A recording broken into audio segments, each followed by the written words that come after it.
in this premise of finding, you said 14, maybe 15 players, what surprised you, or what did you learn that maybe you didn't know, or that you, looking back, you were like, wow, I wish I knew that going into it with any of the players that you reach back out to? Yeah, there's no question that some coach say, well, I knew everything about him. Really? You were there for the 18 years he lived. No, you weren't.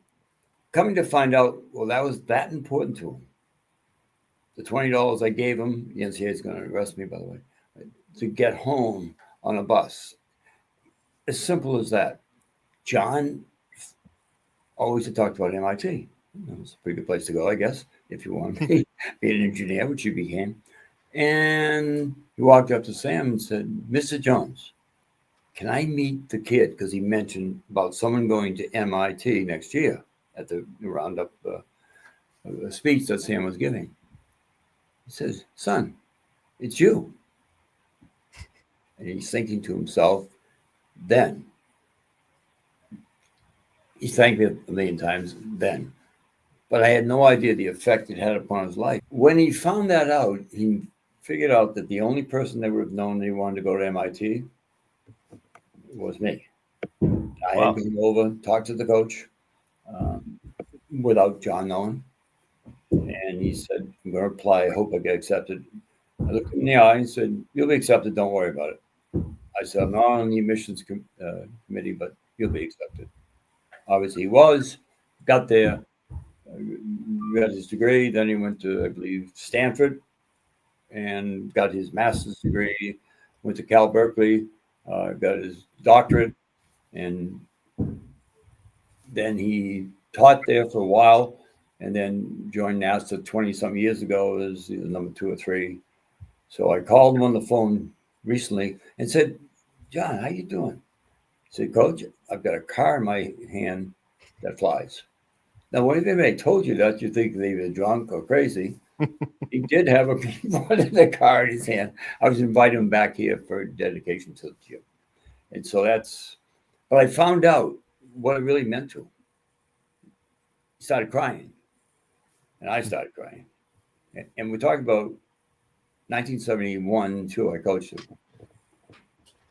And we're crying in 2020. I think that dinner was 3. And I love him. Obviously, he represents me, the town, everything else good. And my wife said, I can tell when you talk to one of your players, there's an upper about you, how you feel and how they stimulate you in the sense of how you feel. Well, that's one of the reasons having Dom, and I know that he doesn't use the same language I use, and that's only for the games. I put that away. I never use that language any other time. He got my voice. Yeah. Yeah, he got my voice. And I'm not, and I thank God, and the bad things didn't rub off the voice he got. And I could hear myself. He interviewed me day or week after week after week with each kid's response. Emotional, and he knows this, but I haven't really gone in great depth. The way he brought it in and the way I felt, reading the responses that Don went out and got for people. Danny Hurley, for example, the coach at UConn now, does our forward. Yep. Mark Daigneault, who was a manager of mine, he's the only manager in the NBA as a head coach of the number 1 team. He got those guys to respond. I'm sure when we get you that book, when you read about Mark Daigneault, he does 2 or 3 pages, right, Don, on what it's like to play for me in the game, psychological game. I go to university, and I said, all I got is a master's degree in psych. And my point being is that it's very, very difficult and incredibly heartwarming. And Dom, he may not like this, but he's part of the Calhoun family.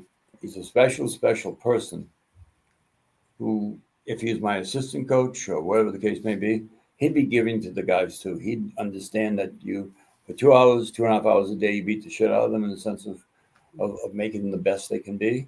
And the other one, you have their back.